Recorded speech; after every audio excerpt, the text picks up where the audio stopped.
Hello everyone, welcome to Education at Your Doorstep. This is Charul and today is the second lecture of Physics NCERT Class 6 in which we will be talking about the second part of the chapter Motion. But before that, please subscribe to my channel and do hit the like button. So guys, हमने discuss किया था motion के बारे में. It is basically the change in the position of the object with respect to the time.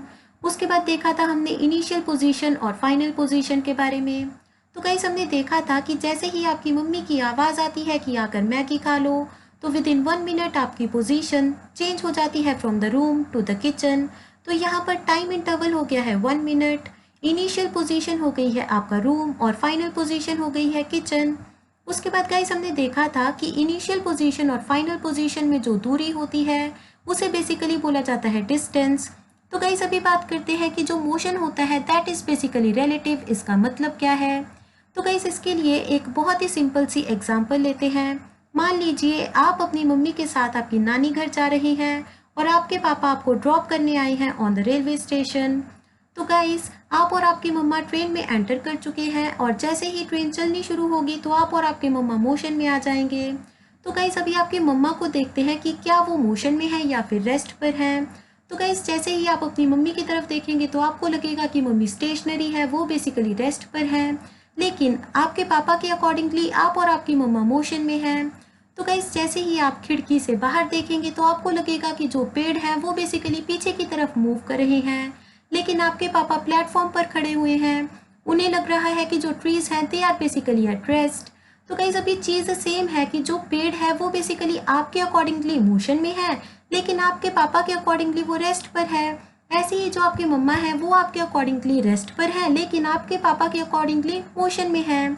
तो guys इसका मतलब क्या हुआ कि अगर किसी भी ऑब्जेक्ट के मोशन के बारे में हमें बात करनी है तो हमें ये भी बताना पड़ेगा कि हम लोग किस चीज़ के अकॉर्डिंगली ऑब्जर्व कर रहे हैं. इसका मतलब क्या हुआ, जो मोशन है वो बेसिकली डिपेंड करता है ऑब्जर्वर पर, और इसे हम लोग फिजिक्स में क्या बोलते हैं, फ्रेम ऑफ रेफरेंस. तो गाइस आप देख सकते हैं कि सेम ऑब्जेक्ट है, लेकिन जैसे ही हम लोग ऑब्जर्वर चेंज कर देते हैं तो बेसिकली उसका मोशन भी चेंज हो जाता है. जैसे कि जो आपकी मम्मा है, अगर हमने ऑब्जर्वर आपको बनाया है तो आपके मम्मा किस पर है, रेस्ट पर है. लेकिन अगर आपके पापा ऑब्जर्वर हैं तो आपकी मम्मा मोशन में है. इसी को बोला जाता है कि मोशन इज ऑलवेज रिलेटिव. तो गाइस अभी बात करते हैं टाइप्स ऑफ द मोशन के बारे में. तो गाइस ये डिपेंड करता है basically shape of the path पर. मतलब हम लोग एक पोजीशन से दूसरी पोजीशन पर जिस पाथ के थ्रू जा रहे हैं उसकी शेप कैसी है, इस पर डिपेंड करता है types of the motion. So guys 3 तरह के मोशंस होते हैं, rectilinear motion, circular motion and the oscillatory motion. तो सबसे पहले बात करते हैं रेक्टिलिनियर मोशन के बारे में. तो गाइस रेक्टिलिनियर में आता है लीनियर. लीनियर का मतलब क्या होता है, स्ट्रेट लाइन.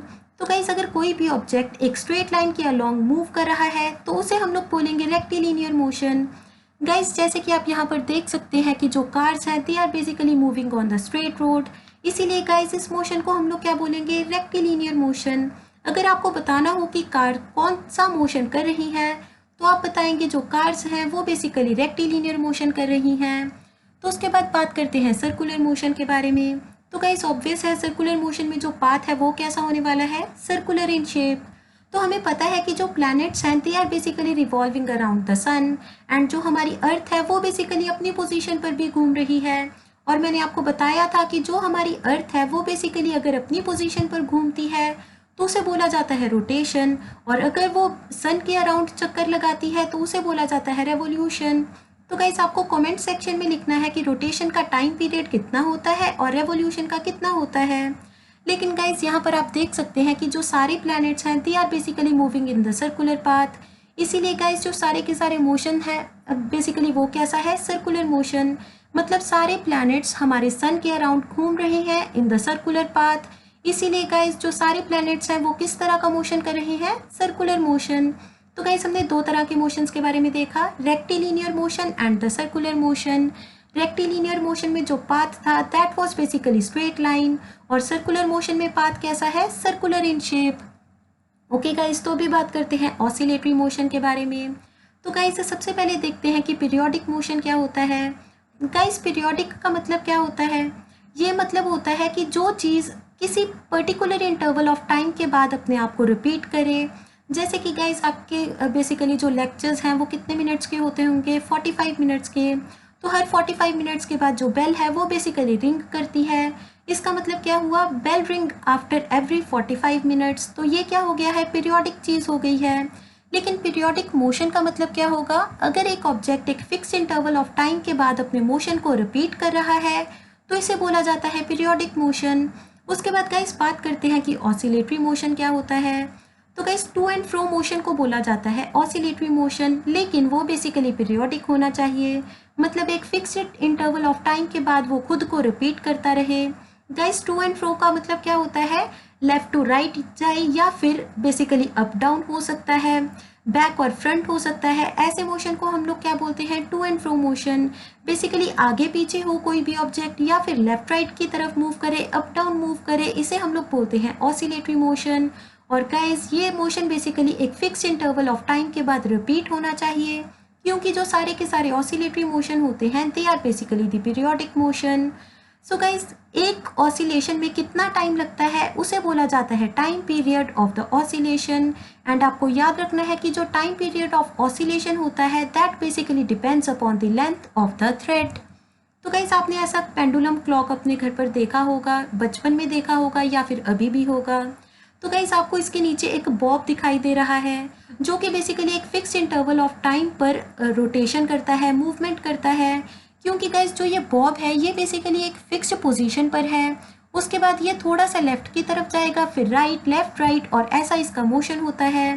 तो गाइस राइट साइड पर आप देख सकते हैं कि मैंने एक पेंडुलम दिखाया हुआ है जिसमें गाइस एक स्टोन है जिसे हमने एक थ्रेड के साथ बांध दिया है और उसे बेसिकली सीलिंग के साथ अटैच कर दिया है, जिसकी वजह से अभी जो बॉब है वो बेसिकली हैंग कर रहा है। तो हमने हल्के से इसको लेफ्ट की तरफ मूव किया, तो अभी जो गाइस पेंडुलम है ये बेसिकली मूव करना शुरू कर देगा from the left to the right. Again वो राइट से लेफ्ट की तरफ जाएगा, ऐसे ही इसका मोशन लेफ्ट राइट चलता रहेगा। और इस तरह के मोशन को हम लोग क्या बोलते हैं, ऑसिलेटरी मोशन। सो गाइस आप पेंडुलम अपने घर पर भी बना सकते हैं। आप सिंपली क्या कीजिए, एक बॉल ले लीजिए या फिर आप एक स्टोन ले सकते हैं, उसके ऊपर थ्रेड को रैप कर दो और उसे गाइस अच्छे से टाई कर दो और उसे अपने हैंड की हेल्प से नीचे की तरफ हैंग करो और उसे हल्की सी मूवमेंट दोगे तो वो बेसिकली ऑसिलेट होना शुरू हो जाएगा। और गाइस आप देख सकते हैं कि जैसे जैसे आप थ्रेड की लेंथ को इंक्रीज करते चले जाएंगे, जो ऑसिलेशन का टाइम है वो भी बेसिकली इंक्रीज हो जाएगा। सो गाइस हमने क्या क्या देखा, मोशन इज ऑलवेज रिलेटिव। उसके बाद हमने टाइप्स ऑफ द मोशन के बारे में देखा, rectilinear motion, circular motion and the oscillatory motion. So guys, if you enjoyed the video then do like, share and subscribe. Thank you so much.